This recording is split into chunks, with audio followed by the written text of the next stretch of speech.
The following podcast is a presentation of Project Entertainment Network.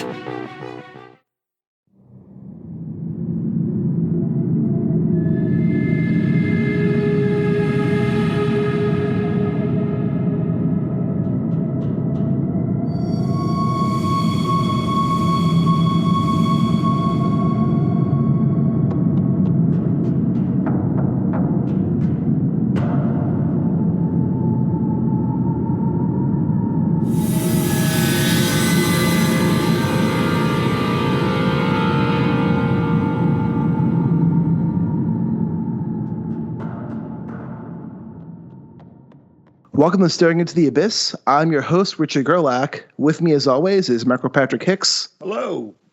And with Matt Brandenburg's absence, we have a very special guest, John Langan. Hi, everyone. Welcome to the podcast, John. Thanks very much, guys. It's a pleasure to be here. We're just sorry Matt isn't here, but he's afraid of you.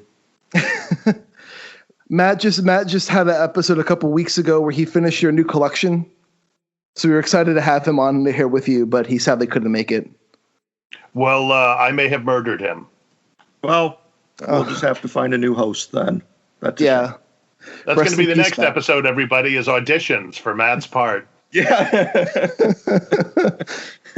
You win, you're on the podcast. You lose, you die.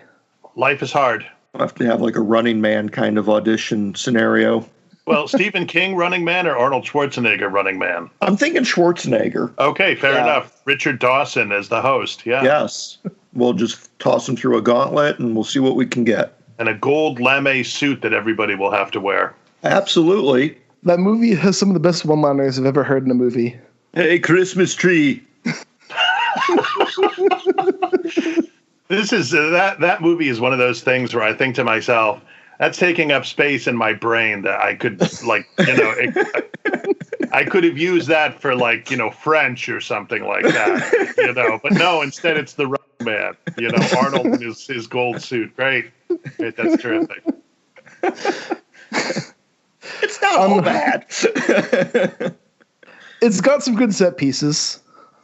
Keep going. You're digging yourself deeper and deeper. Yeah. Thankfully, we have no credibility left to spare. Although I'm thinking, I don't know if it's the worst movie Arnold's ever made, but, at least everybody got paid. And in the end, that's what matters. Capitalism. Yes. Exactly. It's the most important thing. Make money, spend money. But for this week's episode, we're going to be discussing The Companion by Ramsey Campbell, which was picked by John Langan. Before we dive into The Companion, we'd like to give kind of a recommendation of stuff that we've read or watched in this last week. So I think I mentioned it last week, but I finally finished The Haunting of Bly Manor, which seems to be kind of mixed opinion among lots of people, but I really, really liked it. Well, that's good. How does it stack up against Hill House? To make it a short answer, I think it's more faithful to the stories that it's based on than Hill House was faithful to Shirley Jackson's. I don't think it's as scary as Hill House. It's more like melancholy and tragic than Hill House is. My wife and I are 3 episodes into this thing right now. And yeah, there's the kid in the mirror scares the crap out of me. But other than that, yeah, there hasn't been much in the way of really startling shock material. I made up my Facebook banner 2 days after this show came out. Nice. If you liked Hill House, there's a good chance you'll like this, but it's also different tone-wise than what Hill House is. Yeah. Have you seen Bly Manor yet, John? I have not. It's actually one I'm very interested in because I know that he turns to Henry James's stories for this one, and I'm a big Henry James fan, so I'm kind of excited at that prospect. Honestly, I still haven't finished Hill House, which is on me, not on Flanagan. Although it was funny, it occurred to me after I heard about Bly Manor, and I heard about the way that he was going to take all these different Henry James stories and kind of mash them together.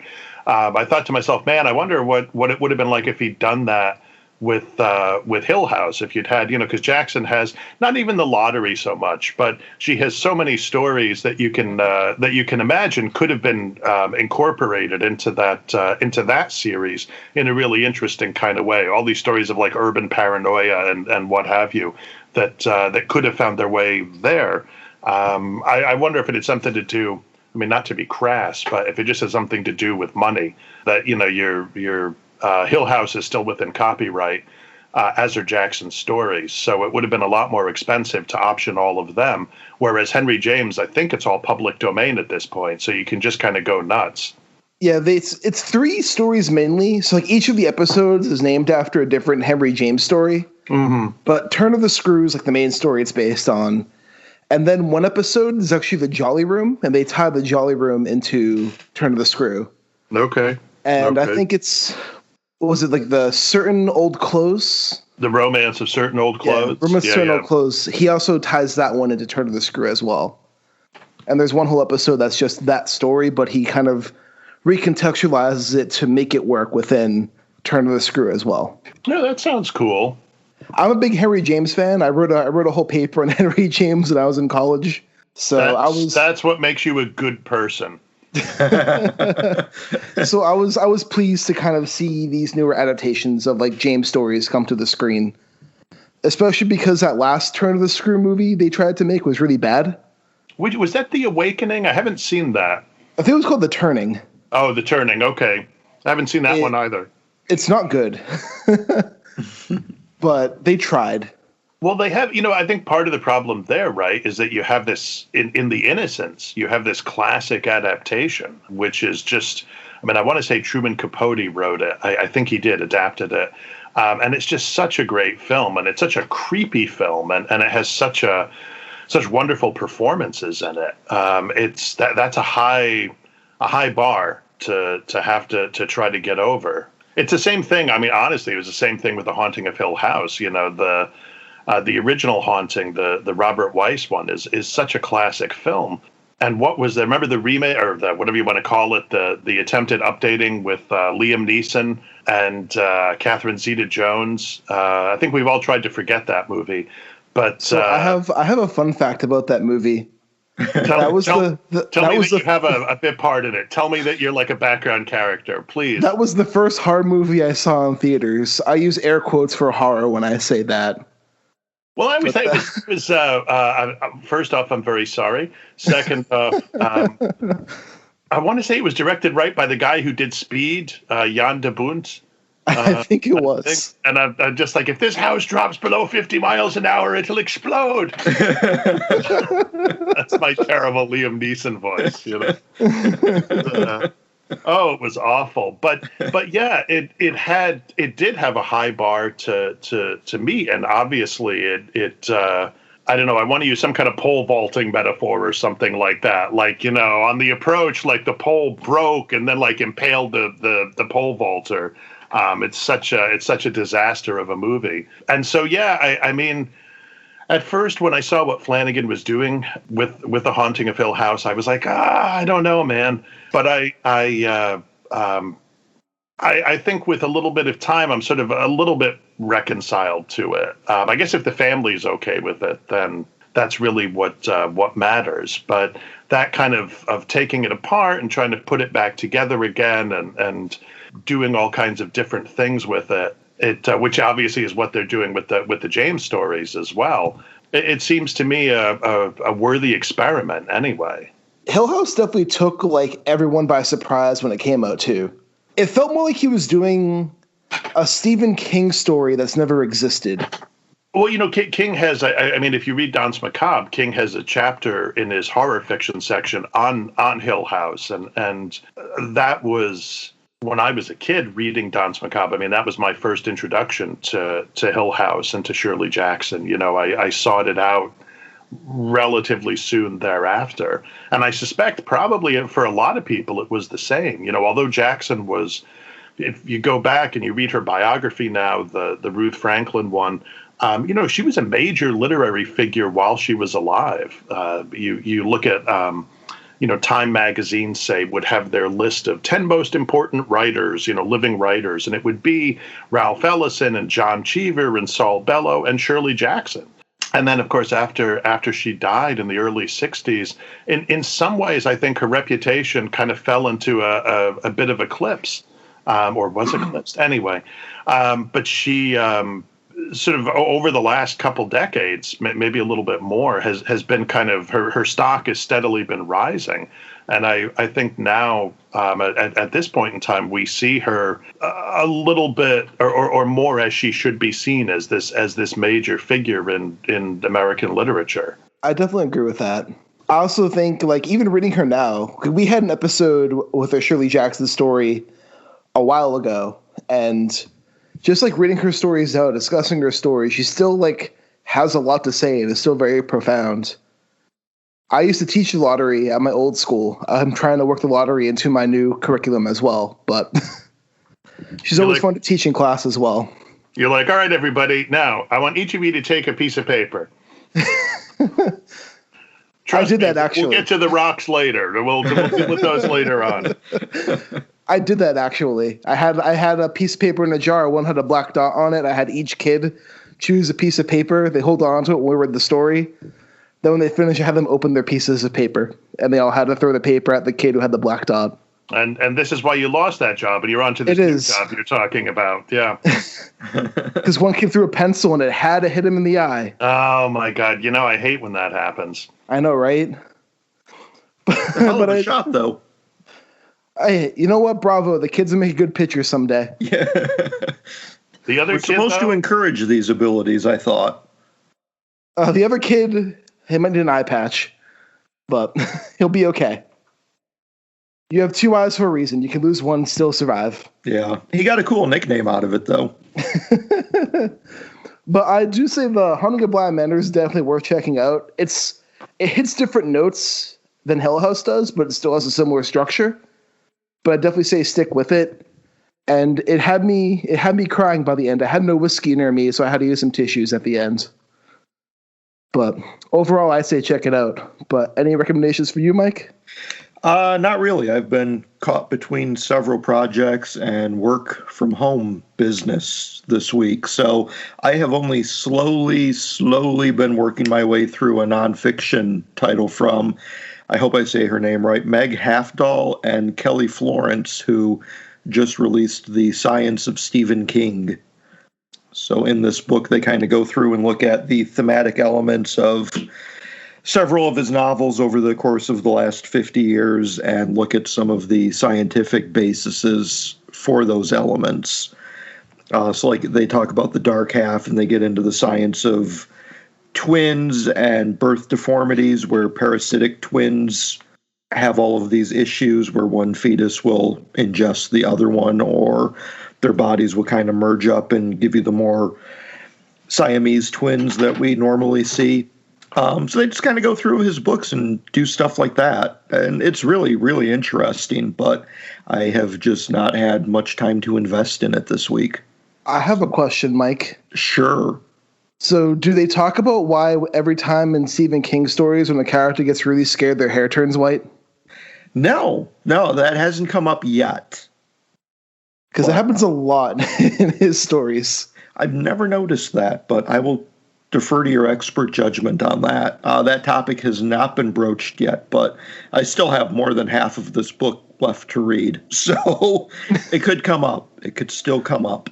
Well, keep me updated. I want to know the scientific consensus about that. I will. And John, any recommendations from you? Oh, yeah, sure. Actually, the funny thing is I'm thinking about that white hair thing. And there is a story in my family. One of my mother's uncles, I think it was, when he was a young man. So I'm going to say like late teens, early 20s maybe. And he was living, this was in Scotland where my mom grew up. This was in like in a sort of apartment complex kind of area.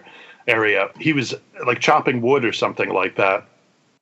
Shoveling coal, I'm not sure. Anyway, he was out in back of the apartment, and he looked across the yard, and he saw a young woman there. And this was a young woman that he knew, but she had also died 3 days before. and he saw her just hanging in the air, just her feet her feet a couple of feet off the ground. And I don't know, what happened next, but his hair, the family story goes, turned white in that instant. And it's funny, I was asking my mom about it recently, and she was like, she was like, when I knew him, he was an old man, so of course his hair was white. And I don't know if his hair, presumably his hair was white when he was a younger man.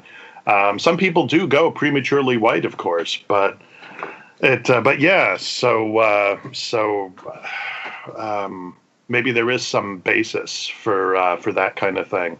In terms of recommendations, I saw a terrific movie last weekend on Shudder, which in terms of streaming services has really, really, it's like $5 or $6 a month, and it's really repaid that kind of minimal investment. And I watched a movie last weekend called Scare Me, with Aya Cash is, I guess, the sort of name star in it from, she's been lighting up the screen, haha, in The Boys as Stormfront.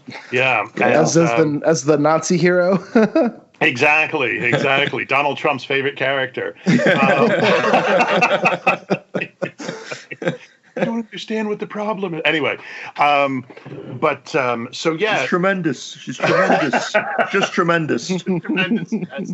Best Nazi heroine ever. Anyway, she, the writer, man, I'm blanking on the writer, director, star's name, but he plays a guy who rents this cabin in the Catskills. So my backyard, basically, because he wants to write a screenplay, and it's going to be this werewolf story, and he doesn't really have much luck the first night that he's trying to write it, and the next morning he's out jogging, and he meets Aya Cash, who's also out running, and it turns out that she's this famous horror writer. She's the author of this horror novel that has been more successful than any of our horror novels will ever be. It's like the most important horror novel ever written. Exactly. So she's kind of snarky and standoffish. But that night there's a power outage, and she shows up at his door and she says, "Hey, do you have power? I don't have power." And they wind up hanging out and telling ghost stories to one another. And she's the one who sort of starts. They get a fire going in the fireplace. And she says to the guy, "Scare me. Tell me what your story is. Tell me, And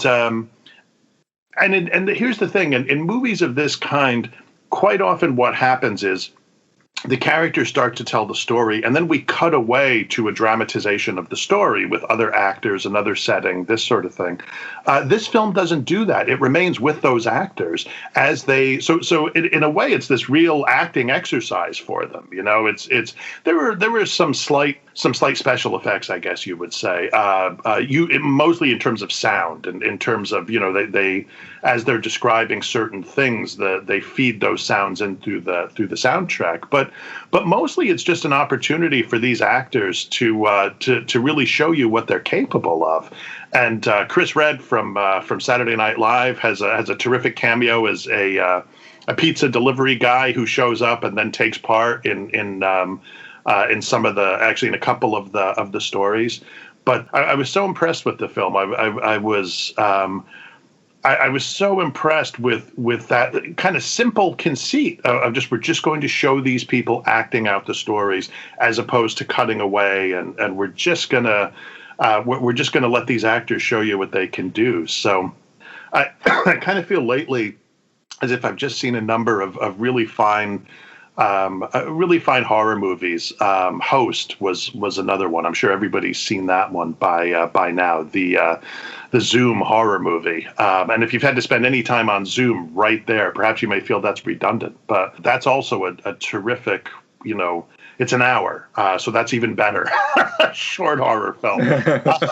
But it's such a terrific use of the Zoom platform, and again, the visual effects are kind of amazing there because everything is on camera, the whole, it's a Zoom call, so yeah, it's just been, I kind of feel, what I love about horror movies and horror novels, stories for that matter as well, is that once you dig a little bit beneath the surface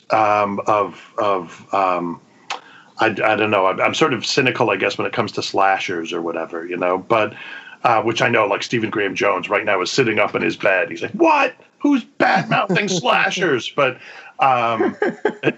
he's like, quickly to the machete cave.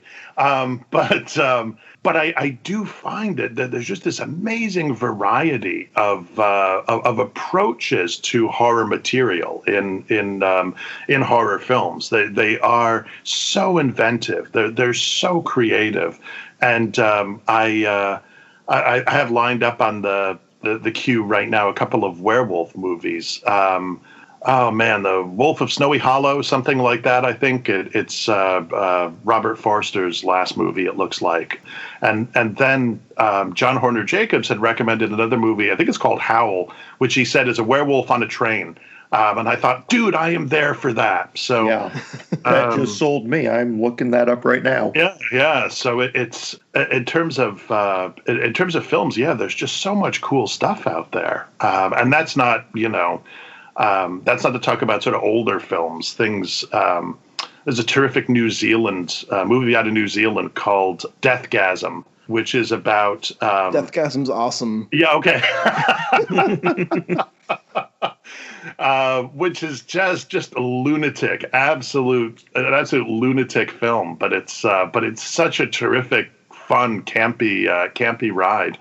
And another one called the Boar from I want to say that's Australia, which is about a giant feral hog eating people.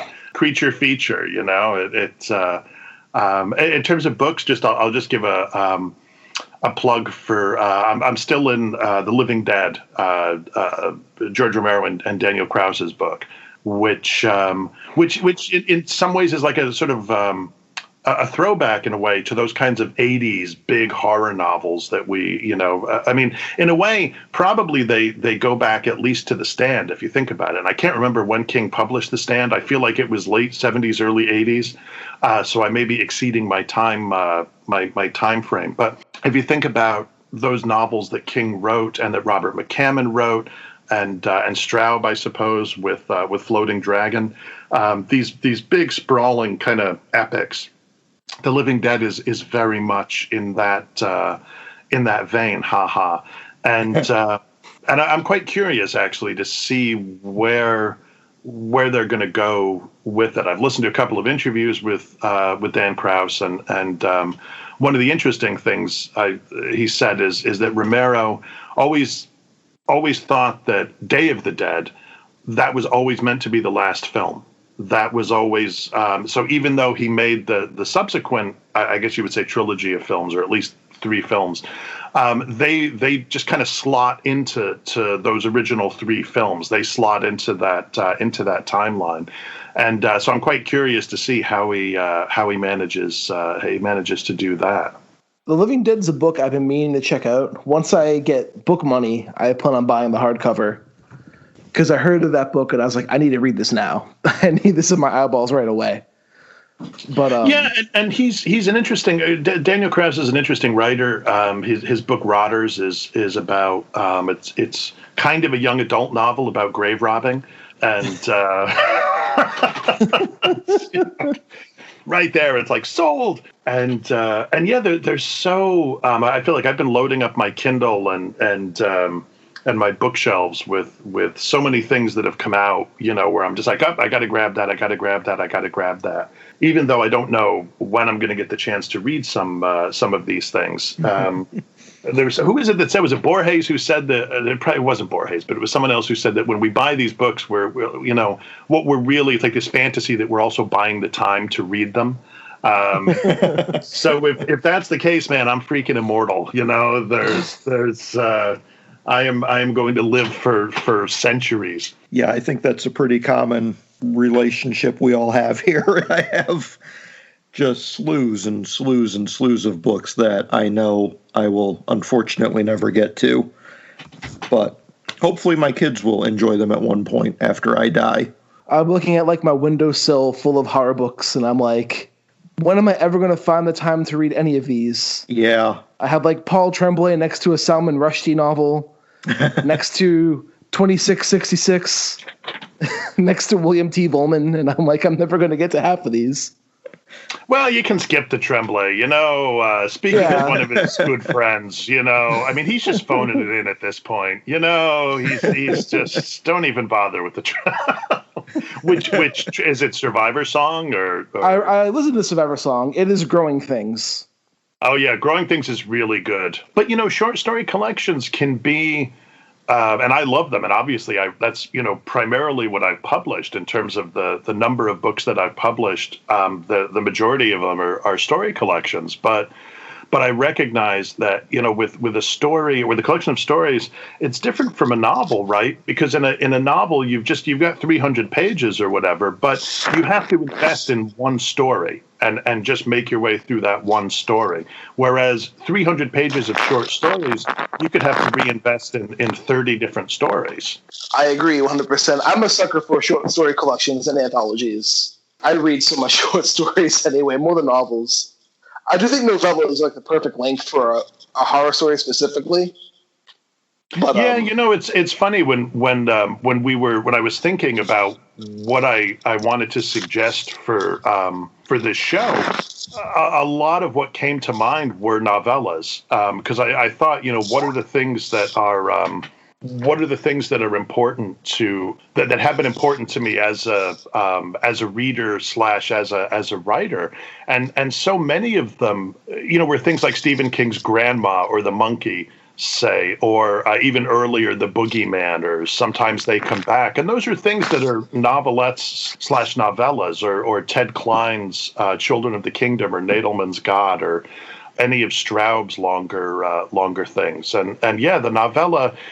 It really does seem to be this particularly apt form for horror. But I suppose it's time for us to get into The Companion by Ramsey Campbell.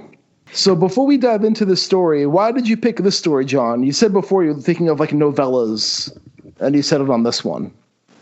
Well, it's odd. It was I suppose you would call it synchronicity.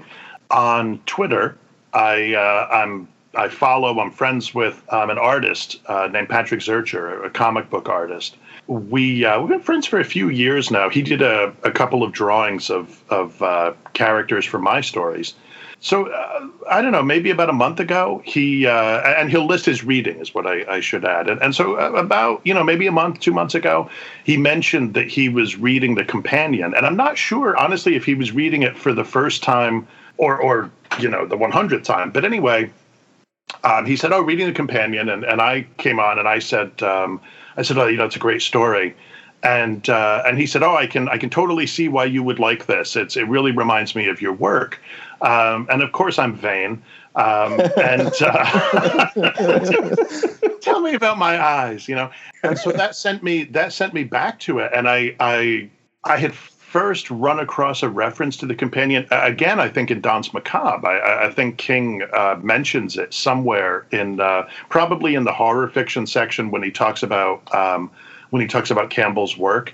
And so that had, when I was a kid, that had sent me trying to find it, and I finally found it in Dark Companions, the collection of stories that Tor Books published of Campbell's work in the 80s. And I had read it, and it was one of those stories, like some of Peter Straub's work, that like the first time I read it, I was like I don't understand this. But that wasn't necessarily a bad thing. Sometimes you don't understand things, and you get really angry, But sometimes you don't understand things and you think, cool, that means I can read this again. I haven't exhausted this. And over the years, I have read and reread this story. I don't know how many times, and I come back to it on a kind of semi-regular basis. And I realized from my exchange with Pat that it had been a while since I'd had a look at this, and I thought, it's time to have another look at this story, and I thought that it would be cool for us to talk about because it's short, and because in a sense it's so different from the kinds of stories that I was talking about earlier, and I've always, for myself as a writer, I've always found short horror fiction really tough to do, because so often it just turns into the trap story, Something terrible happened to somebody, somebody walked into a bear trap, as it were, oh no, that was awful. And I've always liked the novelette and the novella, let alone the novel, because of the way that as a writer, they let you develop characters so that the readers really care about what happens to the character. But of course, it's always the thing you can't do or you don't think you can do well that really, can obsess you. So I keep coming back to short stories and trying to figure them out. And this story is a short story that just fires on all cylinders, and it's at least an 8-cylinder and maybe a 12-cylinder. It's just this powerhouse of a story that remains in some ways as mysterious as now to me as it was when I first read it. But yeah, it's such, and what's interesting, I should add, is that I was looking through the introduction to my edition of Dark Companions to see what Campbell had to say about it, and he doesn't mention it. He talks about all these other stories, and I did this and I did, and I'm like, come on, Ramsey, help her brother out. But he doesn't, he probably has. He's obviously given many interviews, written many essays, so I'm sure he said something about it somewhere. But not here, Ramsey, when I needed you. I will say I had never read this story before. I had Alone with the Horrors, which is the newer Tor Ramsey collection, and the companions in that book. And I kind of hop around Alone with the Horrors. My main issue with Alone in the Horrors is the way it's edited, where it's a greatest hits compilation in chronological order. So it starts off that's Lovecraft pastiches. Yeah. And then it's a series of creepy ghost stories. And it's just kind of there's not enough variety where you're just reading the same kind of story over and over again. Right. So I just pick it up, read a couple stories, I put it down for a while. And every time I read it, I like it, but it just gets repetitive with how it's edited. Yeah, you can sort of follow his development as a writer, right? I mean, you see him like imitating Lovecraft, and then you see him reacting against Lovecraft. And then you see him discovering other writers or working in other traditions. Yeah. My first book from him was The Face That Must Die. Oh, man. That's a fucking wild book. Yeah, and what's interesting about his, and I'm not a Ramsey Campbell expert, but my impression of his development as a writer, right, is that, he discovers Lovecraft when he's a kid, and he talks about that, how, he thought that Lovecraft was literally the greatest writer who ever lived and all this kind of stuff. And so he writes all these Lovecraft pastiches, and then he reacts against Lovecraft. And what he starts, but what he starts to do is he turns to Graham Greene and Vladimir Nabokov as, I don't know, to sort of dilute the Lovecraft in his system, if you will. But you get this really interesting kind of hybrid then of all those different writers inside Campbell. And there's more. There's ultimately there's Campbell himself, right? But it's we don't learn how to speak out of emptiness. We learn how to speak by imitating our parents and our teachers and friends, and then ultimately we have our own voice. But there are moments in your voice, right, where you say something and you're like, oh my God, that's totally something my dad would have said, or my fifth grade teacher would have said, or something. So I just say that as a way to contextualize, my thought that what Campbell does is he takes that kind of urban paranoia that you find in Graham Greene's work, and that kind of concern with a kind of seedy world behind which or near which some kind of revelation threatens. And in Greene's case, it's often a sort of a Catholic revelation. It has something to do with his own Catholicism, but it's or his own interest in Catholicism anyway. But it's a kind of sinister thing. It's an intrusive thing. It's a life-changing kind of thing. For Campbell, that can kind of, who was also raised Catholic, interestingly, but that can kind of sync up with the kind of Lovecraftian sense of sinister forces at work. And then, into all of that comes Nabokov and Nabokov's love for playing with language and sort of taking language apart so that sometimes you don't hear what you thought you heard, or maybe you really did hear it. yeah, you get, and then he's reading M.R. James too, and I think he becomes increasingly interested in Britain, in the state of Britain post World War II, especially, I don't know what, the last 40 years, something like that, as the British Empire has just kind of dissolved. It was already in the process of dissolving after the Second World War, like right after the Second World War, but look at Brexit, like everything that leads up to Britain just wanting to isolate itself again and just be this little island full of people all living on their little islands. And it seems to me that his work really dives into that. This is sort of looking at it as a whole. Although Ramsey Campbell may not discuss the companion in your collection, John, I did find a little segment that he writes about it for the Shining in the Dark anthology, which also reprinted this. And Mr. Campbell says about the companion, it's one of quite a few tales of mine that it seemed more important to write than to understand. Not just as a writer, but as the audience of other people's works, I tend to find enigmas more satisfying than explanations. I do think this tale may be about the afterlife, where childhood terrors may have hidden to await us. It's certainly about the notion that each of us still contains the child we once were, however much we try to hide it. Okay, well, that pretty much settles it. So, see you later, guys. All right.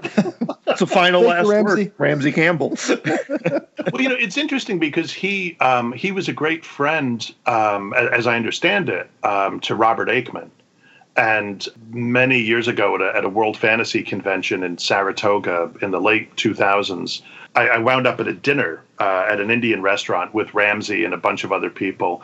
And he talked about Robert Aikman and hanging out with Robert Aikman and what terrible teeth Robert Aikman had. And yeah, you could absolutely see this as in a sense, an Aikman-esque story, that the horrors are elliptical in some way. I mean, yeah, I have some ideas about what might be going on in it, but I like what he's saying about responding to other writers, because I also think there's something of that in this story as well.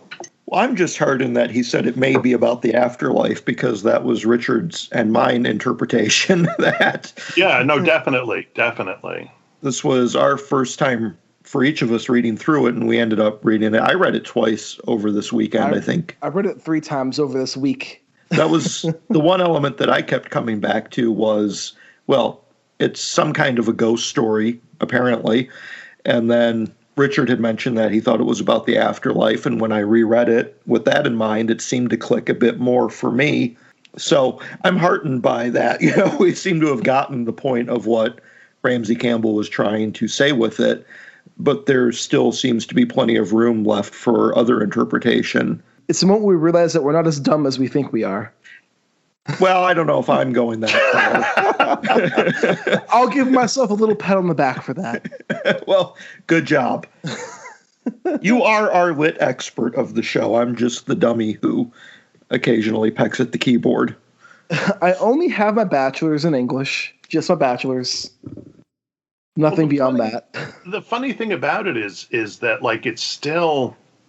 it still feels mysterious. That's one of the things I love about the story. Is that I kind of feel like, as it were, if I had to, I could teach this story. If I had to, I could discuss it with a class and come up with a way to guide them through it and blah blah blah. But on some fundamental level, there would still be part of it that would feel to me like, but there's something I'm not getting. There's something kind of numinous or mysterious about this, which is that's part of what I love about the story. I mean, the story in general, it's an eerie and unnerving story to read from almost the first page too. The way he just describes the fairground, and you're like, this fairground isn't a normal fairground. He nails the atmosphere 100%. I absolutely loved the feel of this story. You've got this sense of decay. The fairground itself reads kind of creepy, but then he goes to the secondary abandoned fairground that this new park has replaced, and it just gets even worse from there. With the roundabout? Yeah, where he's stalking through the alley being chased. He thinks he's being chased by these kids he ratted on. and he's worried that they're going to kill him in the middle of the alley. And then he gets to the abandoned merry-go-round and the old ghost train ride that he thinks is being operated by somebody, but later on that is drawn into question whether or not it's operated by a human being or some ethereal force that he's not aware of. I think what's so fast. Oh man, I mean, like, where do you start? Like that first line, right? That he's reached the fairground, but he's been misdirected twice already. Yeah. You know, like who's misdirected him? Himself? Somebody else? You know, but so it's like third time's the charm. You know, and you're right that description of this sort of covered in this kind of arcade is just of this seedy, rundown kind of place, and we get the. As he reached an entrance, he saw his mother eating fish and chips from a paper tray. What nonsense! She would never have eaten standing up in public, like a horse, as she'd used to say. And so we'll learn later on that his mother is dead, and both his parents are dead. But what's fascinating to me is that, he looks at her and he's like, "Oh, that isn't my mom." But it's not because she's dead; it's because she wouldn't have eaten that way. Right. And of course, then that comparison, the simile, like a horse, in some way that's picked up again by the merry-go-round, by all the horses that he gets onto there, right? Yeah, he's clinging onto the horse for dear life. But then when he's on the merry-go-round, he thinks about like his wooden horse tour when he was a kid. Yeah, well, and it was the horse at the other kid's house, right? Yeah. This kid the friend's bedroom was brighter than his, and as he clung to the wooden shoulders, he was clutching the friendly room too. Funny thinking of that now, he thought, because I haven't been on a merry-go-round for years, I suppose. And the thing about the merry-go-round that's so fascinating, this is when I was talking about or remarking on his commentary that this was a way of responding to other writers, is that the merry-go-round makes me think of Ray Bradbury and Something Wicked This Way Comes, where the merry-go-round in that carnival is a way to return to youth or to be aged as well. So the merry-go-round is this kind of image for the passage of time and a passage of time forward or backwards. At the same time, though, he talks about spinning around, right? And he compares it. He says it felt like the whirling, blurred shot of the fair in Saturday night and Sunday morning, a fair he hadn't liked because it was too grim. Give him strangers on a train, and some came running. The third man, even the fairground murder and horrors of the Black Museum. What's interesting to me, and this is a spoiler alert for anybody who hasn't seen Strangers on a Train, but at the end of Strangers, there is a carousel, a merry-go-round at the end of Strangers in a Train. At the end of Strangers in a Train, that thing flies apart. Like it's this amazing scene, but I mean it flies apart. It just like doesn't quite explode, I guess, but it comes off whatever track it's sitting on, and just like it bursts. So it's kind of funny to me that he's like, oh, I prefer that merry-go-round, but that ends in disaster. That ends in this spectacular disaster, which seems a little bit of wing, I suppose. If you haven't seen that movie in a while, you're just like, oh, yeah, whatever, right, there was a merry-go-round there. But if you have seen it, or if that scene really stuck out in your head, you just think to yourself, oh, my God, how is that more alluring? Yeah. A fair he hadn't liked because it was too grim is what he says about Saturday night and Sunday morning. So how is that less grim, and even there, when he's spinning around, he sees the ghost train. The ghost train station raced by, howling and screaming. Here came the ghost train once more, and Stone glimpsed the queue beneath the beckoning green corpse. And that's also where the end of the queue to go into the ghost train, staring and poking around inside his nostrils, stood Stone's father. I mean, picking his nose. But he's both his parents, right? He sees his mom standing up, eating her fish and chips with these little bird-like motions, I suppose, and which is not something she would have done. And then he sees his dad picking his nose, which maybe his dad would have done, but not necessarily in public, I think. So the encounters that he has with these, ghosts or images, memories of his parents he talks about them as being traitorous, these encounters, as if he's seeing them in this diminished kind of way or this less flattering kind of way. I also love, I'm flipping through, I have it on my iPad, but I'm still flipping through it, but I also love, when he first enters the ghost train, where it's just nothing happened. Nobody was attending the ride. Stone strained his ears. Neither the boys, if they were there, nor the attendant seemed to be approaching. If he called out, the boys would hear him. Instead, frustrated and furious, he began to kick the metal inside the nose of the car. Immediately, the car turtled forward over the lip of an incline in the track and plunged through the ghost train doors into darkness. So it's just as soon as he enters the train, he has all these flashbacks. He's seeing his parents. He's seeing his childhood. He's going through all the motions, and it's just a wild ride from how it's being described. I like too the idea that when he was at the first park, the first fairground, he was really pissed off that other people showed up in the middle of his merry-go-round. Yeah. Yeah. And then he goes to this abandoned park, and now he's got it all to himself, but nothing's working. So he's got to kind of, I don't know, it just struck me as kind of funny in a dark way. I don't know why. Well, because he pursues, it's he's the sort of typical horror story or horror narrative protagonist who plunges into his own doom. Right. He's not satisfied with this place.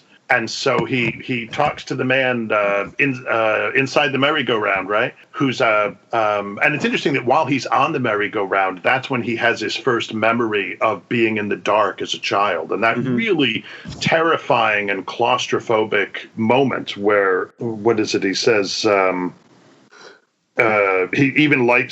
knew that death and hell would be like this. Sometimes as he began to blur with sleep and the room grew larger and the shapes dark against the darkness awoke, he couldn't tell that he hadn't already died. So that maybe tells us, that's another clue that about this being the afterlife or some form of the afterlife that he's heading into. But that's, just to come back to that, that's the point, right? That he goes from the arcade fairground now to the old place, right? Where he has to he has to break into the old place, right? He has to, there's that tin barrier, tin wall, and he has to pry that open and sneak through there. And then all that's open, all that's left is the ghost train when he gets there. And what does he do? He hops in there, it doesn't move, and he's like, come on. I think the thing is that he doesn't he's not a jerk, he's not somebody. This isn't a story I think of the biter bit, it's not as if we feel this guy deserves what he's going to get. No, he's just a guy, he's just he's interested in fairgrounds. What's wrong with that, he's not unsympathetic at all. And yet he pursues this, he's there he is kicking the nose to get the train going. It's as if up until the very last minute he's got the chance to escape.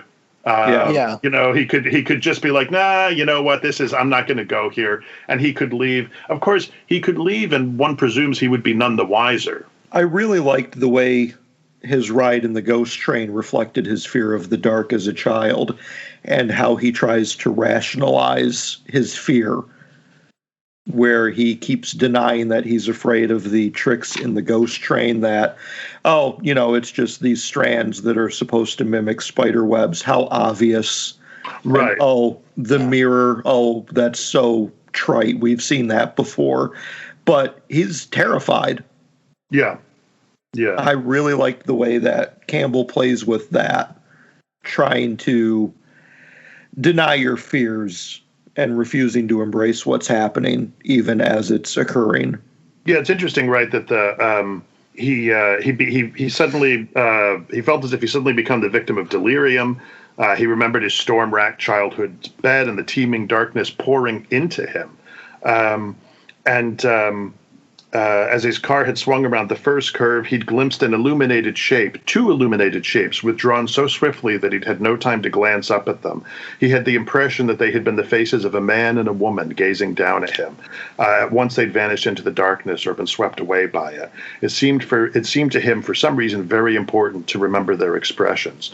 It seems these are his parents, right? These are his parents kind of, checking, are they, and it's this moment of indeterminacy, right, where we think, well, he's already sort of seen the ghosts of his parents or these figures that remind him of his parents. So it could be that this is just his memory playing tricks on him, and he's remembering his parents looking down at him when he was asleep or something like that, or when he was pretending to be asleep as a child.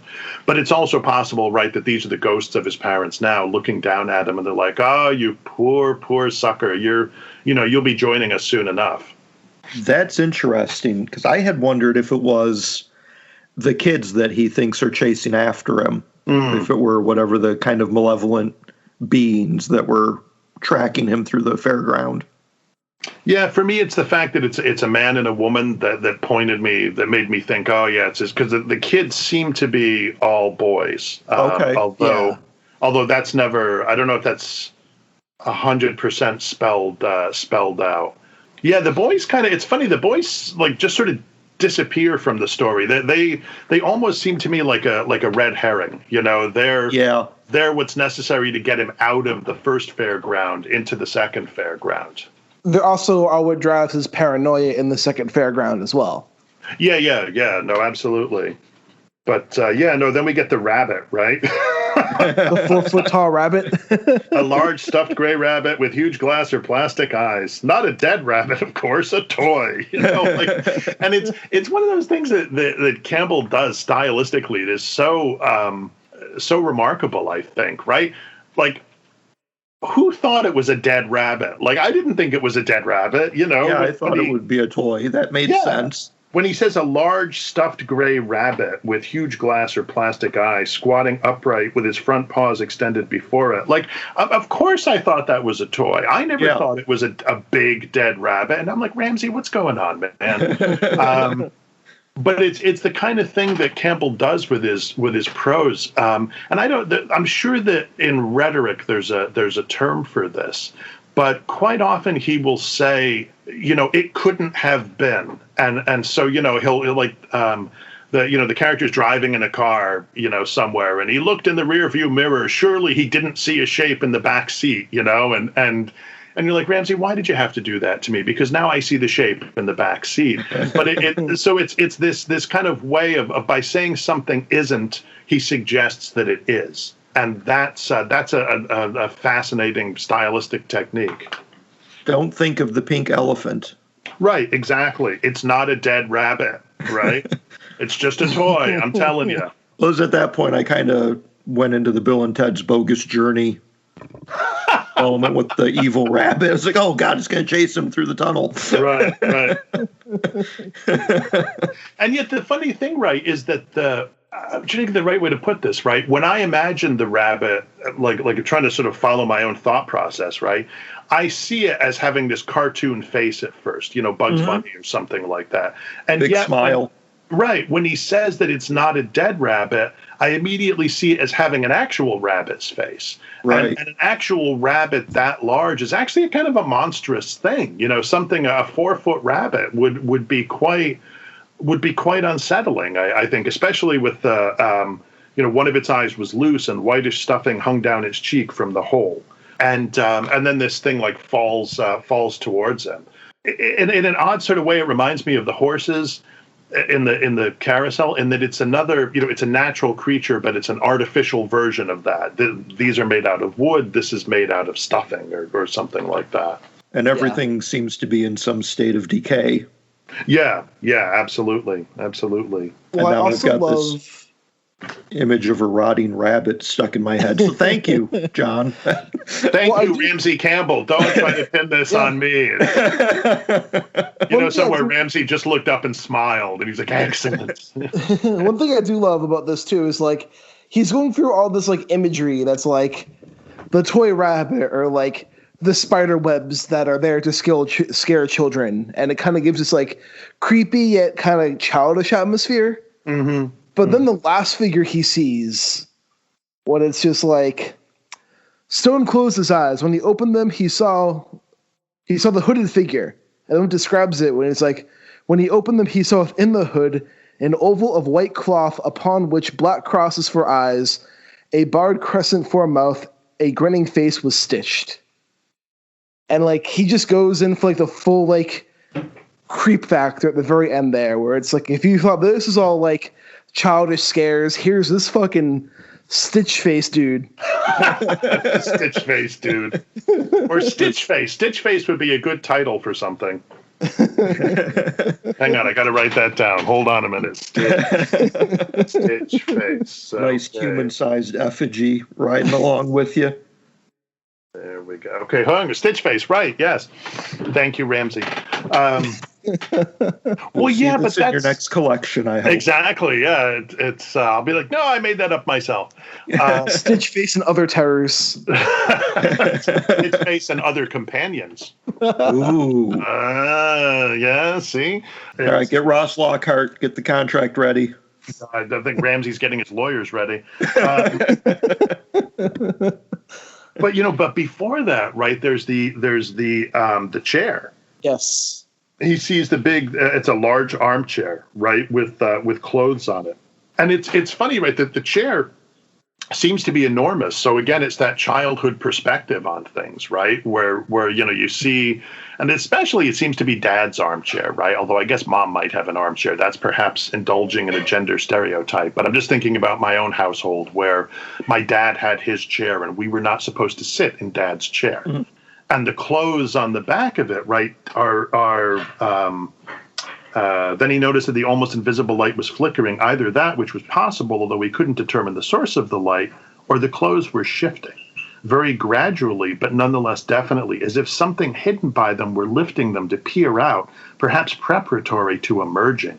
Stone leaned toward the chair. Let's see what it is. Let's get it over with. But the light was far too dim, the chair too distant.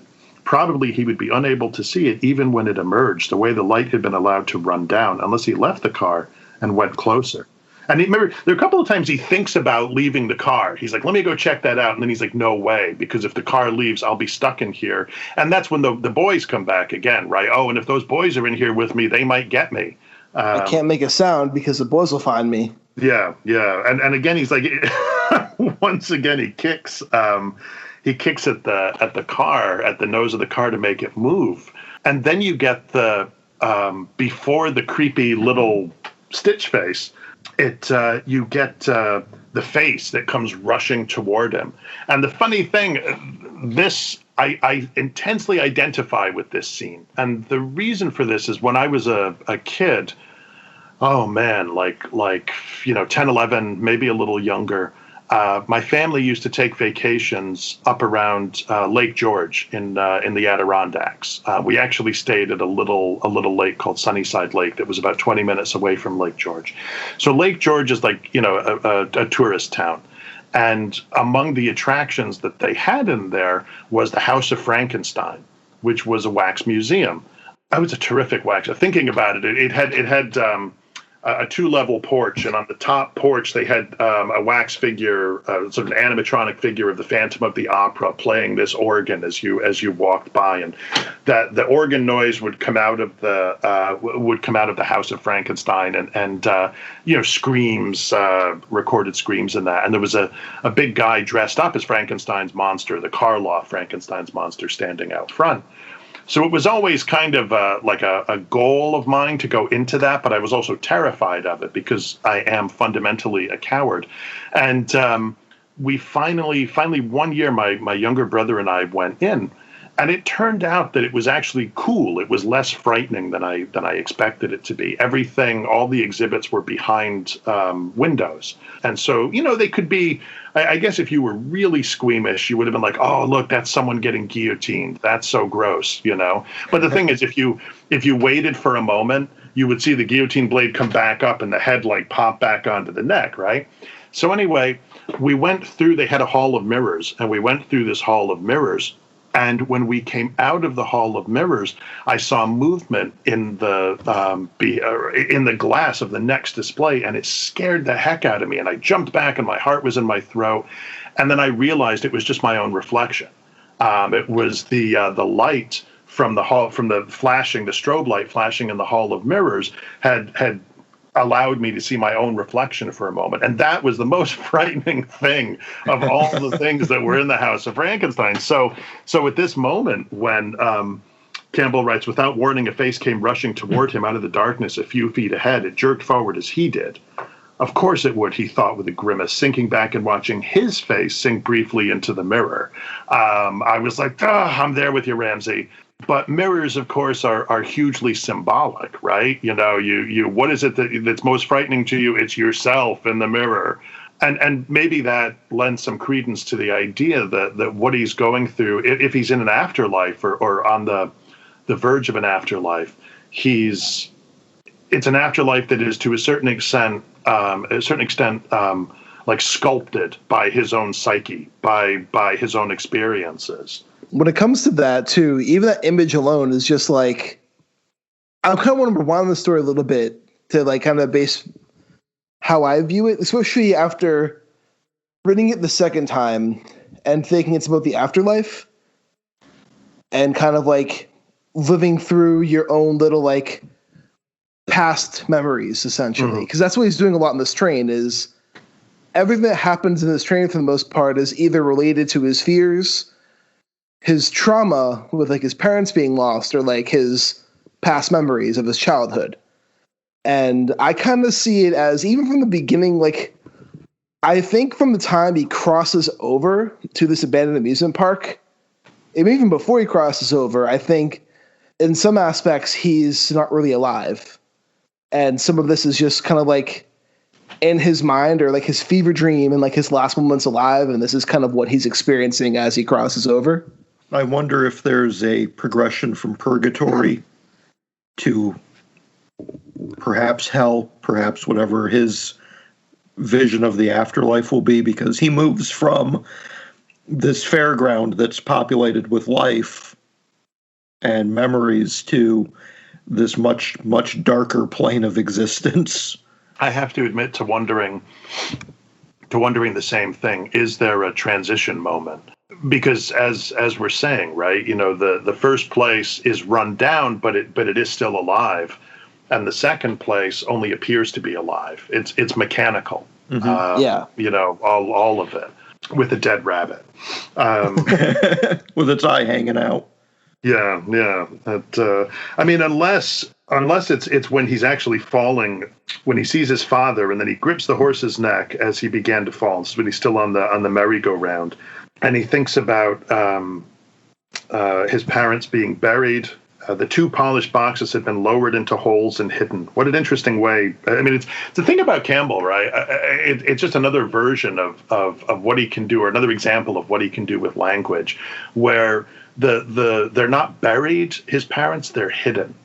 As if they're going to come back again, you know, as if, I mean, something that's hidden is something that might be found, right? And maybe it's intended to be found. And it's as if that's something else that's going on in this story, right? Is him ultimately finding his parents, just not, or the place where his parents are. But noise and color spun about him and inside him. Why wasn't he allowing himself to think about his parents' death? He knew why he was blocking, and that should be his salvation. At the age of 10, he'd suffered death and hell every night. He clung to the wood in the whirlpool and remembered. He sat back as the horse slowed, and he began to slip forward across its neck. He staggered away from the merry-go-round, and that's where, as the merry-go-round is starting to slow, and he's slipping forward, and he's having all these memories of his parents and of death and of hell. Maybe that's, you know, that might be the point where he's basically died on the merry-go-round, and the final image he has on the merry-go-round is of the ghost train in this arcade, and so that leads him then to the other ghost train, you know, in his whatever, in this sort of in-between place, maybe.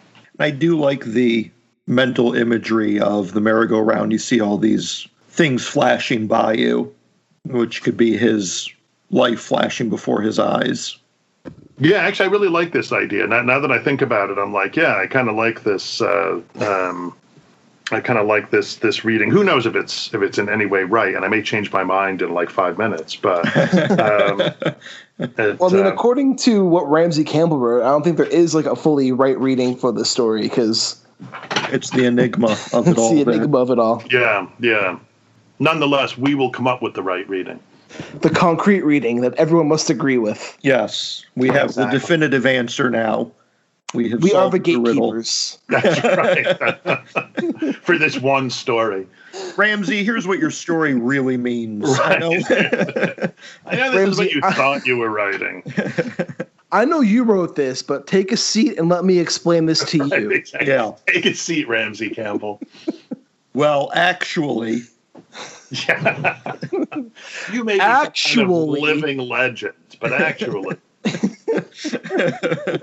But no, I do like that idea of like the merry-go-round being his memories flashing before him, and like his kind of like life, him seeing his life as it goes around and around. I like that idea, actually. You can kind of see it playing out in your head between the flickering of the other parts of the ride and the fairground beyond him. He can see his father, his mother, his childhood fears. Yeah, and that's what, kaleidoscope. That's what sort of that's what he remains in a sense trapped in, right? At the end are those childhood fears. Right. You know, those. It's funny. There's Campbell wrote a novel called The Influence, and it has been many a long year since I've read that. But I recall movie that on Netflix. That's right. It was made into was it like a Spanish director? Yeah, it's a Spanish movie. Yeah. So I seem to recall sort of like the afterlife was presented in ways that seemed to me analogous to this, that it was almost like where you were as you died in some way, and I mean that sort of metaphorically as well as physically, determined what your afterlife was going to be like. And when we last see him on the ghost train, he's stuck on this ride, presumably forever, possibly. And perhaps he can't move on until he's resolved these last fears. Yeah, I mean, it's funny that the Stitch face, the doll that he sees, right? I mean, that's in some ways you want to say, you know, that's him, right? That's his companion, right? That's the mirror. I mean, it's funny, right? He sees his face in the mirror, and then he sees his face moving, and he realizes that the mirror is, in fact, on some kind of wardrobe or armoire that's where the door is swinging open. Mm-hmm. And there's that childhood fear, right, of, oh, my God, what's in the closet? You know, like yep. He does not want to deal with that. And then this thing plops into the car next to him, and it's the funny thing is this figure reminds me of a little bit of a figure from the end of an M.R. James story, and I'm blanking on the title, but it's about this guy who goes into I want to say a well, and within the well he discovers he's looking for treasure, I think, some type of lost, I don't know, gold or something like that, and there's a passage in the side of the well. I can't. I know this is vague, and I'm sorry. I can't recall if he unbricks the passage or if it's just open. But within this passage, he finds treasure, and it's in some of it is in like sort of cloth bags. And as he's like looking at it, one of the cloth bags reaches up and puts its arms around him, and needless to say, you know, he gets out of there. But you know, that like a kind of and it's funny because funny to think that James did like those kinds of ghosts that were like fabric ghosts, you know, a whistle and I'll come to you, my lad. But it's as if with the companion again with that companion, with old Stitchface, there's like a callback to that, you know. There's in the same way that I think that the merry-go-round is a callback to Bradbury. And appropriate, right? Because, you know, Bradbury, Something Wicked This Way Comes, is very much about childhood fears. And here, you know, the little doll that's next to him seems to me a callback in some way to M.R. James, maybe to Aikman. I feel like Aikman does stuff with weird dolls too, although I could be I could be mistaken about that. But it's interesting too that the doll has the X's for the eyes, right? So the doll is dead. So, I also like the ending description too, where it's like, as he had suddenly realized the car hadn't halted nor before plunging down the incline back into the ghost train, Stone did not immediately notice that the figure had taken his hand. Yeah. He hasn't taken his hand. It's taken his hand. Yeah. Exactly. And the funny thing, right, is that's when you take somebody's hand, you're looking for comfort. You know, like if you're in the dark with somebody and they take your hand, you know, they're afraid. They're so here he is, and here he is with this little doll that's like his childhood self, or his dead childhood self, or his dead self, and it's taking his hand because, you know, it's like, hey man, I'm terrified. And it's on the ride with them. They're there together. Yeah. It's as if that mirror, that the image of himself, you know, sort of lunging out of the darkness at him, it's as if that sort of popped himself out of himself, you know, this little thing sitting next to him is also him. Well, I wonder too if the companion isn't in some sense a ferryman. They're kind of using this ghost train as the passage across the river Styx. Oh. And Stitchface is the ferryman? Yeah. I could see that. I like that. I like that idea. It's interesting. It would be interesting if they sort of melded. If you are what accompanies you or takes you. How would I put this? Yeah, if you are what takes you across the river Styx. Or like an effigy of you is what takes you across the river Styx. Yeah. Except in this case, right? You're going around and around, right? So the journey isn't, you know, the journey isn't from here to there. The journey is just, I don't know. The journey is going backwards through time, like through the memories. Yeah. So it's kind of like you're unmaking, essentially. Yeah, I still can't really move past the idea that this is a sort of purgatory for him, and he can't move on until he resolves these certain issues of his past. At one point, he reflects about how he likes to understand how his mind operates. And he has to kind of figure out why these fears are lingering, how he can overcome his fear of the dark in order to move on. Right. Yeah, it's funny. I mean, it's also actually, was it Stephen King who said hell is repetition? Yeah. And I'm sure that King is quoting somebody. At least I think he's quoting somebody else. But yeah, there could be something of that in here too. To be trapped in the darkness of yourself, you know, like just seeing these things and not understanding ever why these things, you know, why am I afraid of the 4-foot tall rabbit? Besides the obvious. Yeah, exactly. I mean, besides the eye hanging out, John? Yeah. So right, the stuffing trickling down the cheek, right? Sometimes a 4-foot tall rabbit is just a 4-foot tall rabbit. Sometimes the stuffing is not really the stuffing. Great, Richard. You had to make it weird. I try. Yeah. No, I do think I like this reading a lot for the story. Because when I was reading this the first time, I was just like, what the hell happens here? Right. But this discussion has definitely, like, I think helped us all unpack the story a little bit. Yeah. Yeah, definitely in my case, that's for sure. I certainly appreciate this story now that we've gotten this discussion. There is a lot to unpack here and a lot of various story threads to examine and what they mean. And there's a lot more going on in this story than you would suspect at first glance. Yeah, the thing about Campbell's stories, okay, so this is something else I think I'm getting from King. King talks about, at least I think it's King, who talks about this scene in the original Fantasia, where the camera lingers over a flower. I can't remember if it's a rose or if it's a carnation, but, you know, some kind of very, I guess you say, intricate kind of flower. And the camera pans around and it shows you these things in amazing close-up. And you know, you're just sitting there like, oh, my God, look at how vibrant the colors are and look how intricate and elaborate the structure of this thing is. And then the camera pans back. And you see this field of the flowers. And there's this kind of like, psh, effect. And that's kind of how I feel whenever I especially with Campbell's stories. You take one story like this and you sort of walk through it very slowly, and you discover that like there's just so much going on here. And then you look at the guy's, you look at his CV, you look at his bibliography, and you're like, holy cow, look at all the stories that he's written. And, there is some, he has a great short story called Heading Home, which is about a detached, someone whose head has been chopped off and the head is trying to make its way back to the body. And, and he said he wrote it to be like a kind of EC Comics kind of thing. So, all right, fair enough.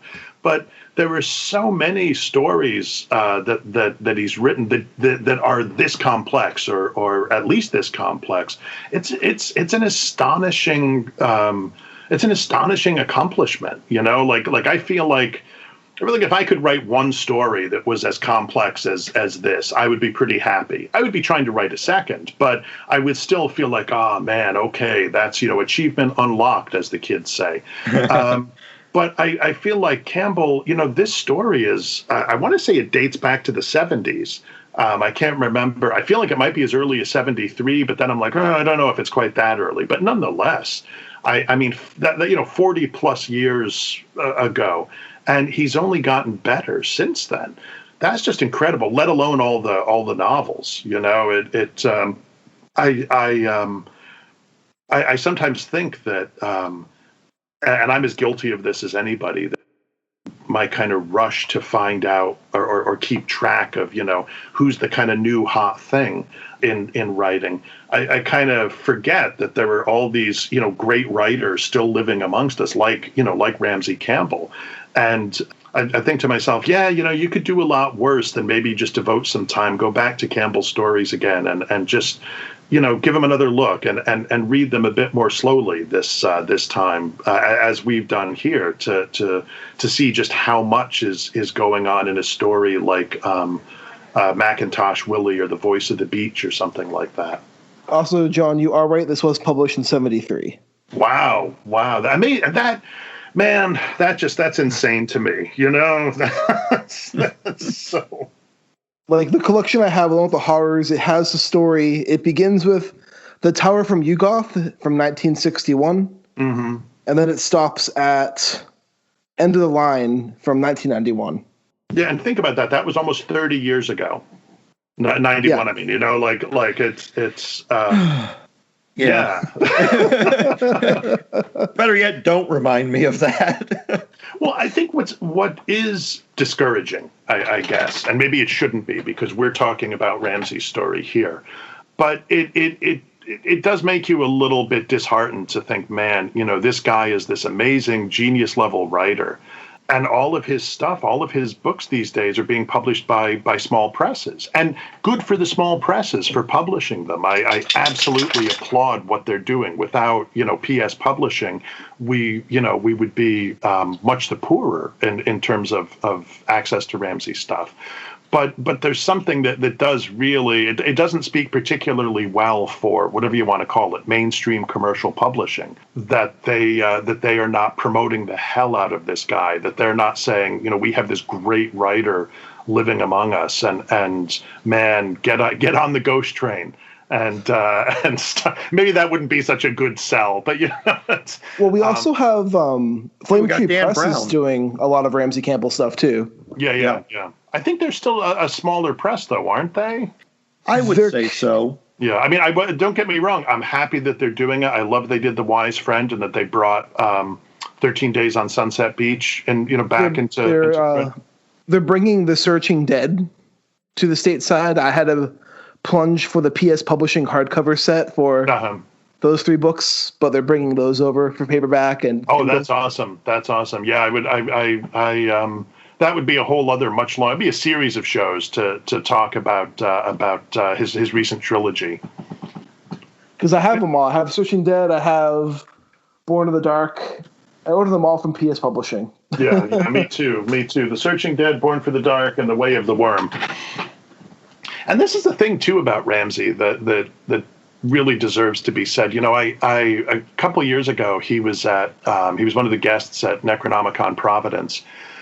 And he gave this keynote address where he talked a bit about his esteem for Lovecraft's writing. And one of the things that he said about Lovecraft's writing that impressed him so much was that as Lovecraft went on, he kept trying to find different ways to write a horror story, different ways to construct a horror story.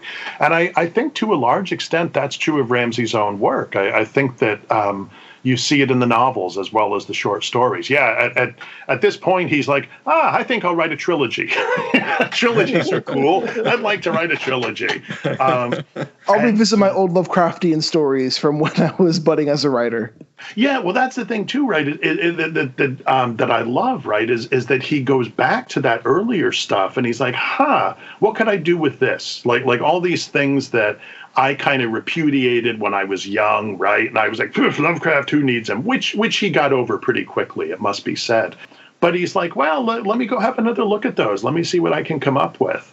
Yeah, I kind of feel like, I don't know, it's hard to say. Really, it's hard to say enough good things about him. You know, there's such an amazing body of work there, and he's still actively writing. He's still and dynamically writing as well. As like fans of the horror genre, we're still lucky that Ramsey Campbell is putting out stuff to this day, and he's still putting out. He's still challenging himself too. He's still doing different things. He's still experimenting. Yeah, and there's such a body of work in terms of the short stories. Obviously, that's our focus today. I think in terms of the novels as well, you mentioned The Face That Must Die. That remains. I mean, it's an incredibly disturbing book. And that book's a fever dream. That book. Yeah, is. The thing about it is, it's not. How do I put this? Like some things some narratives we say that's disturbing, and what we mean is, it really grossed me out. You know, the guy had a tick on his eyeball. That was so gross. This one's like mentally disturbing. Yeah, this one really like just breaks down reality. It puts you in the head of this like really sick character. Yeah.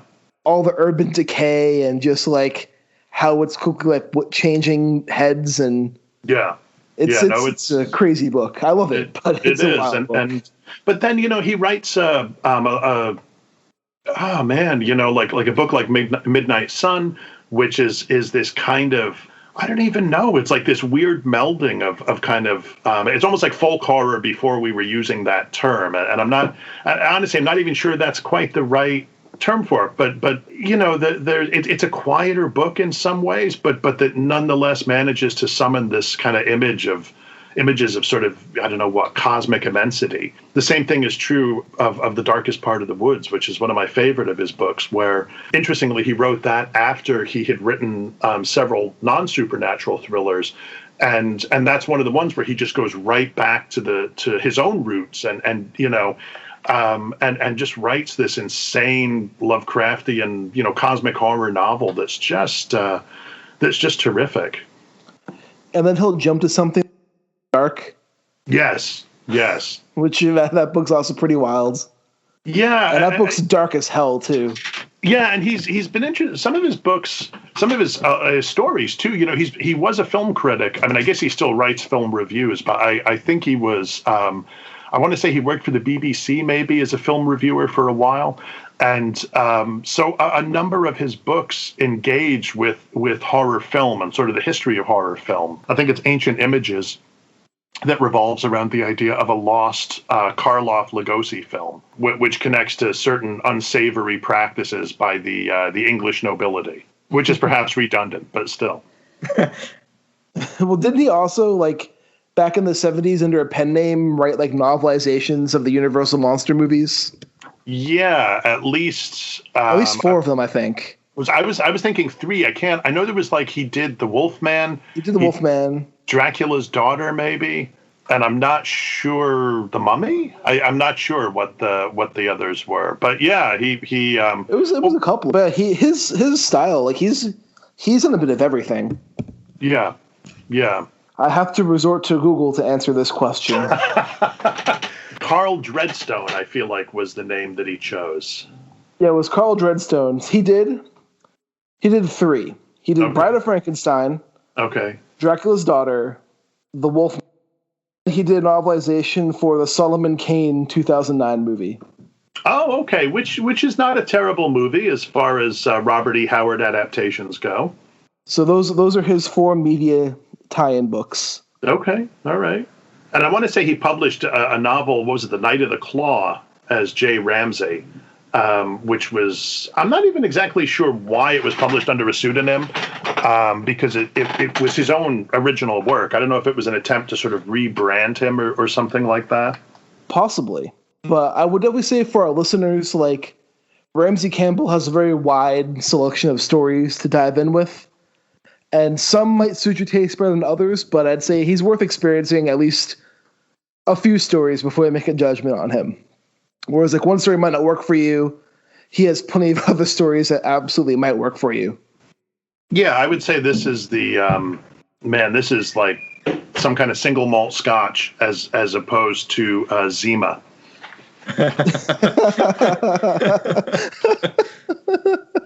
Well, I have an arc from Flame Tree for The Searching Dead, and after our discussion of The Companion, I am more than eager now to dive into that one and see what's going on with that one. Yeah, that sounds good. I can join you with that reading, Mike, because I do have my hardcover of that. Ah, very good. Well, Flame Tree is putting it out mid-February, so probably around the time this episode airs. Good for you, Flame Tree. Keep up the good work. Yes.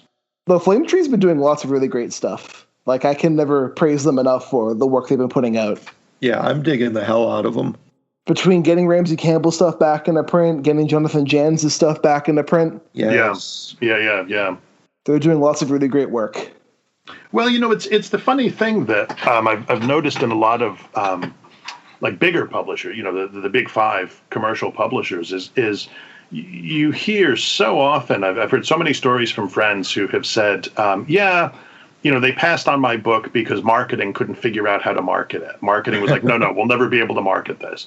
And like, I've always thought, well, isn't that marketing's job? Like to figure out how to market, call me crazy, but I've always thought that, or I shouldn't say always, but at the moment, I think that the marketing departments really seem to run the show, and they seem to be looking for kind of lowest common denominator, what's going to be easiest for them. There's no attempt to be, or it seems to me very little attempt to be kind of creative and say, you know what, we're going to figure out how to market this. We're going to, man, if they can market, well, take your pick. I'm sure that they could market some good stuff. They got to throw all that money behind more Dan Brown books. Does he have more books coming out? Is that Probably? I'm just guessing. You never know. they need to throw some more money at books written by Clive Cussler's son, using the Clive Cussler name. Oh man, is he? Oh wow, okay. Yeah, They're still doing the Clive Cussler books. Yeah. My favorite Clive Cussler story is that when I was the first regular ongoing job I had was working at a Walden Books back when those were a thing, and we were in a mall, and we used to get the stands, what they call dumps, ironically, for new books that were coming in, and some you put out and some you couldn't put out because you didn't have the room. Well, anyway, there was a Clive Cussler one, and I wish I could remember the name, but the dump came with a blimp, this little 1.5 maybe inflatable blimp that hung over the books, and I guess the blimp played into the story in some way, and customers would come in, they would say, "Oh, can I have that when I'm done? When you guys are done, can you give me, but I had laid dibs on that blimp because my dad liked Clive Cussler, and I was like, Dad, I'm getting you the Clive Cussler blimp." And it was probably, the pinnacle of the success of our relationship, was when I was like, Dad, have this blimp. They're still doing his books. They put out one this year. There's another one coming out next year already. I take that back. 2 have come out 2020 so far. So yeah, they're still milking that name. So if they can advertise Clive Cussler, I'm sure they can have someone to advertise any of the great books that come on the indie press this last year. Yeah, that are actually being written by the writers whose names are on the covers. Yeah. Yeah. What a crazy idea. Actually, have writers making their own work in their own little sandboxes, creating some interesting fiction, because there's some really great voices that many people aren't being exposed to these days. Yeah. Well, I guess the key to literary success is to die and then have other people write in your name. Or the key is get an agent, somehow get lucky and get a movie made, and then you're good. Well, yeah, I mean, everybody wants the film adaptation, you know, and those, sometimes they help you. I think The Ritual, the adaptation of Adam Neville's novel, probably helped him a lot. I think it helped him. He was already a pretty well-respected writer, and I think pretty popular, too, but I think that really helped to push him up to another level. I don't have as good a sense. It's interesting, because I know that a number of Ramsey's novels have been filmed by Spanish directors.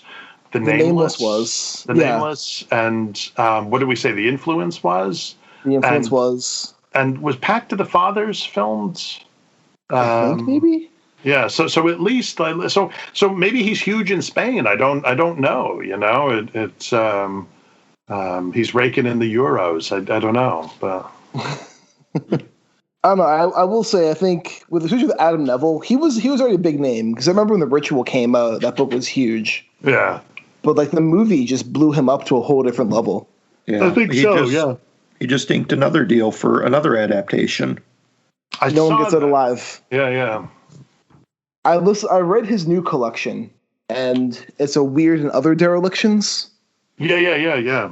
And I have that, and I have an order in for that. Yeah. If you liked Hippocampus, his story Hippocampus, every story is like kind of like that, where it's just the event has already happened, and he's just describing the landscapes, like after this event has happened. Yeah, because the thing, Adam's another one of those writers. Why not get in a plug for Adam Neville too? He's another one of those writers who every novel is different from the novel before. You know, every novel is an attempt to figure out how can I do it this time? How can I, you know, I think both in terms of like the kind of horror that he's writing about, but also his approach to that horror, you know, how he's going to present it to the reader. I agree with that. I also think like him and Ramsey Campbell, besides that they're both British, they do go well as like a pair together, because they're both challenging to read, rewarding to read once you figure them out. And honestly, when some of the few writers who actually scare me are these two people. So yeah. Adam's early novel, Apartment 16, I think is just, man, that's an impressive novel. That's and, you know, I found out, I was listening to an interview with him, and I can't remember, it might have been the This Is Horror podcast. And I was listening to an interview with him, and he talked about before he wrote his own novels, I think, he actually wrote a bunch of like vampire erotica under a pseudonym. And I guess they did quite well. But yeah, I'm not sure how that made me think of him afterwards, but just, you know. That erotica money's no joke, apparently. Oh, no. It's there's a lot of Bigfoot erotica, too. But how I know that, I don't know, and I'm kind of ashamed to admit that fact. Have you been talking to Hunter Shea? Are there any pen names we should be aware of, John? Yeah, right. It's nothing I'll admit to. So if you see a Bigfoot erotica book on Amazon, it is not John Langan. Absolutely not. No, definitely not. Wink, wink.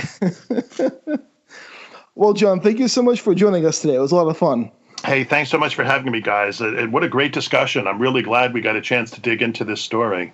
I am, too. This was a lot of fun, John. Thank you so much. Yeah, thank you. It was a really great time. Where can the listeners get in touch with you? I spend far too much time on social media. They can find me. Yeah, right. My Twitter handle is Mr. Gaunt, or at Mr. Gaunt. I'm on Facebook. I have a WordPress site, also Mr. Gaunt. And I think I'm on Instagram too. Are you still posting those Godzilla pictures on Instagram? I haven't done any recently. When the pandemic started, when quarantine started, and we were all losing our minds, I had been reviewing books for Locust magazine for a while, and I just I reached the point where it was really difficult to keep doing that and do my own work as well. So I had all these books that I still wanted to showcase. And so, Godzilla ran into a bunch of those books.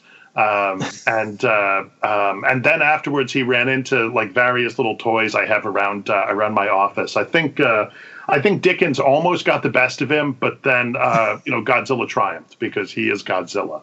Good to know. And Mike, where can listeners get in touch with you? They can find me over on Twitter at MikeH5856. And Matt's not here today, but if you want to get in touch with Matt, it's Brandenburg DM on Twitter? On Twitter, yes, sir. And you can follow me on Twitter at Rudy53088, and make sure you follow our podcast at Into Staring. Make sure to give us a like, some reviews on the podcast apps, because it helps us on the algorithm, and we want to make sure we spread that abyss around. But this is Richard Gerlach saying, keep staring. Bizong!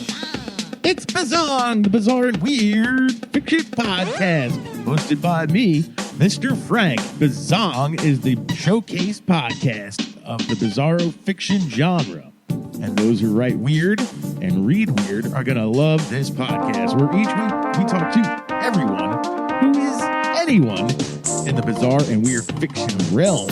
So join us here every Monday, presented exclusively by Project Entertainment Network.